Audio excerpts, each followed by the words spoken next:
Saludos y bienvenidos una vez más, jóvenes de octavo grado. En esta oportunidad les voy a socializar la semana número 18 de Ciencia, Salud y Medio Ambiente.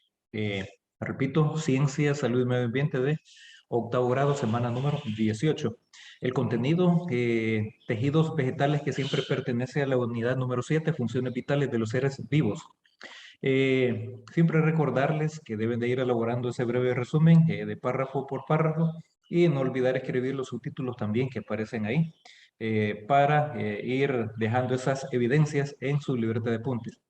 ¿Qué debe saber? Pues introducción. Las plantas son organismos fotosintéticos adaptados a vivir en tierra firme y sus células también se agrupan para formar tejidos. La anatomía vegetal es la rama de la botánica que se encarga de estudiar los tejidos y la estructura de los órganos vegetales. Los tejidos vegetales son de suma importancia para la vida de la planta, ya que desempeñan funciones específicas como crecimiento, protección contra daños mecánicos o depredadores, conducción y almacén de sustancias. Así que las plantas también necesitan crecer para estar un poco más seguras. Dos, tejidos vegetales. Las células vegetales están agrupadas y organizadas para constituir los tejidos que conforman los órganos de la planta, tales como fruto, flor, hoja, tallo y raíz. Los tejidos vegetales son las estructuras especializadas con las que cuentan las plantas para responder a los estímulos y cambios del medio ambiente. Estas estructuras le permiten absorber y retener agua y minerales, permitiendo su sostén y protección. Los tejidos vegetales se pueden agrupar o se agrupan bajo diferentes criterios. Es usual clasificarlos en dos grandes categorías: tejidos vegetales indiferenciados o tejidos vegetales diferenciados. Asimismo, los tejidos vegetales diferenciados tradicionalmente se agrupan en tres sistemas: sistema de protección, y ahí aparece la epidermis y pedermis; peridermis, sistema fundamental, que es la parénquima, colénquima y esclerénquima; sistema vascular, xilema y floema. Además de eso, pues tenemos el numeral 2.1, tejidos embrionarios o meristemos. Los meristemos son grupos de células indiferenciadas responsables del crecimiento permanente de la planta, debido a que tienen una alta capacidad de división celular. Las células meristemáticas presentan las siguientes características: son pequeñas, isodiamétricas, forma regular con diámetros de igual longitud. Tienen una pared celular primaria delgada, poseen un núcleo grande, tienen una cantidad variable y poco numerosa de vacuolas. Las células meristemáticas están densamente empaquetadas, sin dejar espacios intercelulares. Además, pues por ahí tenemos una clasificación de los meristemos. Esta clasificación de los meristemos se realiza con base a su posición en el cuerpo de la planta. Ahí tenemos el meristemo primario y meristemo secundario. En el primario, pues, se originan en el embrión y son responsables del crecimiento en longitud de la planta. Dentro de los meristemos primarios tenemos a los meristemos apicales, que están presentes en el extremo del tallo y en la raíz principal, conocido como meristemo apical caulinar y meristemo apical radical. Son los responsables del crecimiento primario de la planta, básicamente. ¿Qué más tenemos? Tenemos por ahí que los meristemos primarios comprenden la prodermis, que origina la epidermis; el procambium, que origina de los tejidos productores primarios. Ahí tenemos el xilema, floema primarios; y el meristemo fundamental, que dará lugar al resto de los tejidos de la planta. Meristemo secundario. Aparecen posteriormente en plantas que desarrollan o que desarrollarán el crecimiento secundario, como en gimnospermas y dicotiledóneas. Estos meristemos son responsables del aumento de diámetro de tallos y raíces. Hay dos tipos de meristemos laterales: el cambium vascular, que origina los tejidos conductores secundarios. Ahí tenemos xilema, floema secundario. Y luego tenemos sistema de tejidos vegetales. Los grupos funcionales de más de un tejido se llaman sistemas de tejidos. Tenemos el de protección. El sistema de protección lo constituyen tejidos que forman la capa externa de la planta, la cual le permite resistir a un medio ambiente variable y seco.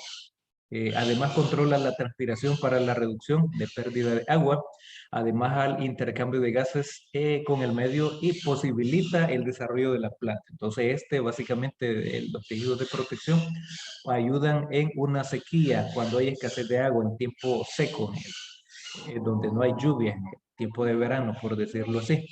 Y tenemos que este sistema está formado por dos tejidos complejos, epidermis y peridermis. Epidermis es una capa de células, por lo general,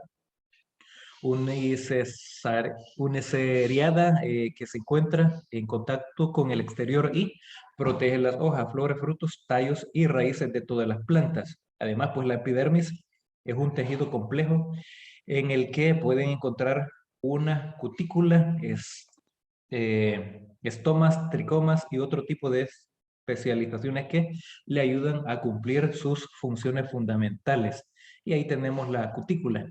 Esta capa hipermeable se sitúa en la parte externa sobre las células epidérmicas e impide la pérdida de agua por transpiración, por lo que se encuentra en las hojas del tallo. Y luego tenemos las estomas, que son una especie de poros diminutos que mayormente se encuentran en las hojas. Estas estructuras se encargan del intercambio de gases. Ahí dice intercambio de gases. Además sirven a la planta para realizar la fotosíntesis y la respiración celular. Por la función que desempeñan, por lo general en el día están abiertos y durante la noche normalmente se encuentran cerrados. Y ahí tenemos pues, la figura número 1, donde se da la observación de epidermis inferior en corte longitudinal de hoja, mostrando los aparatos estomáticos. Y luego tenemos los tricomas.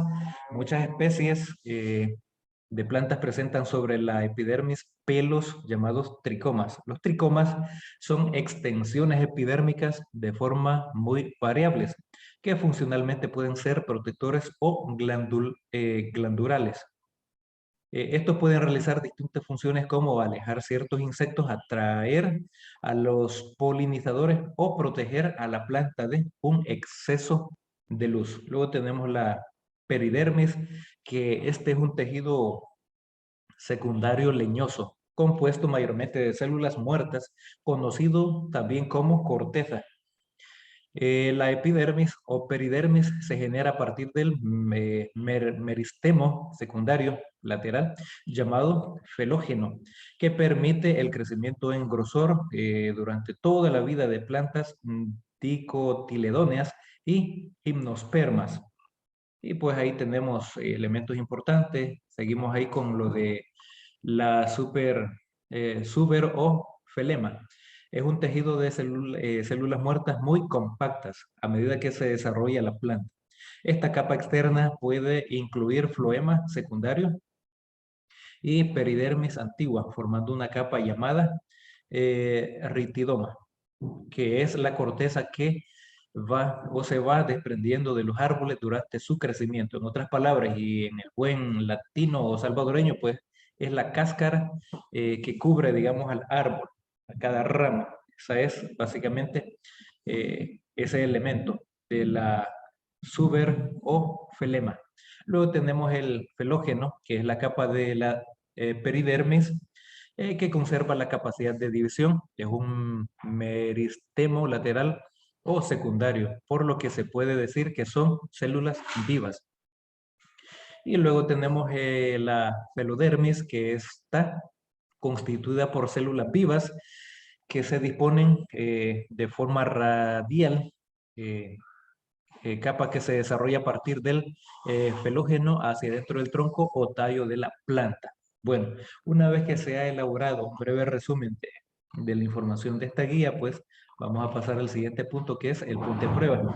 En el punto de prueba, pues no me voy a entretener tanto porque sé de que lo van a hacer. Sin embargo, también se cuenta con una clave de respuesta por ahí pero ahí aparecen 5 preguntas básicamente y resuelve.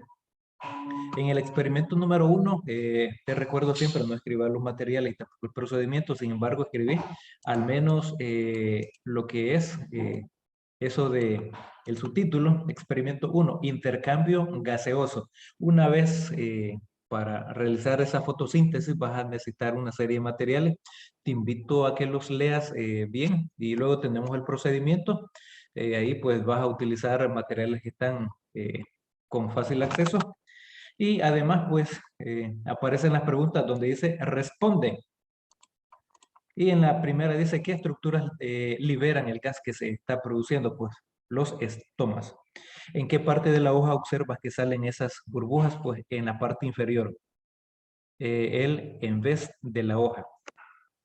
Luego tenemos ahí, las plantas solo liberan gases. Explica, no, no solamente gases, las plantas tienen un intercambio de gases. Es decir, introducen gases al interior y producen gases. Liberan oxígeno y absorben dióxido de carbono. Ahí tenemos entonces. Y luego tenemos el experimento número 2. Vas a escribir ese subtítulo, intercambiando gases. Y ahí están los materiales, está en el procedimiento. Te invito a que lo leas detenidamente y si lo puedes hacer, perfecto.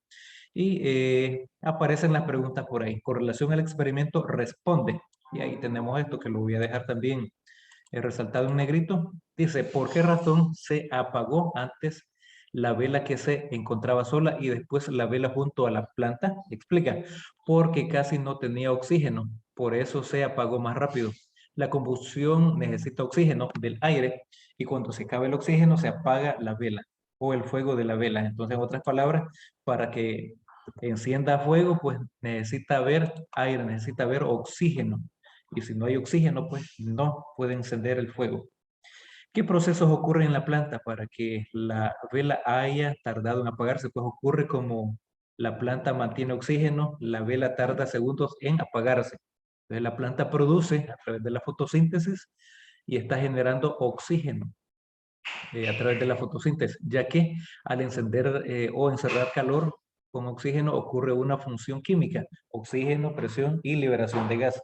Y en la última pregunta dice, ¿qué estructuras participan en el proceso que ocurre en la planta? Pues mitosis celular, frutos, germinación, raíces, tejido vascular, floración, inducción de raíces, senectud, retardante en la caída de las hojas, flores y frutas. O sea, todos esos procesos ocurren en las plantas durante la germinación, durante el desarrollo y la cosecha también. Y también, por supuesto, pues también ahí tenemos los diferentes elementos a considerar como, por ejemplo, las estaciones del año, cuando se revisten con hojas nuevas o cuando se le caen las hojas, etcétera. Además, te invito a que ingreses a esos enlaces para profundizar un poco más sobre el contenido de esta guía que está muy interesante. Recordad, son los tejidos vegetales. Y antes de finalizar, pues quiero enviar un fuerte, pero fuerte saludo a todos aquellos jóvenes que están siempre al pendiente de este canal. Y pues espero que este video pues sea de mucha utilidad. Nos encontramos en la próxima.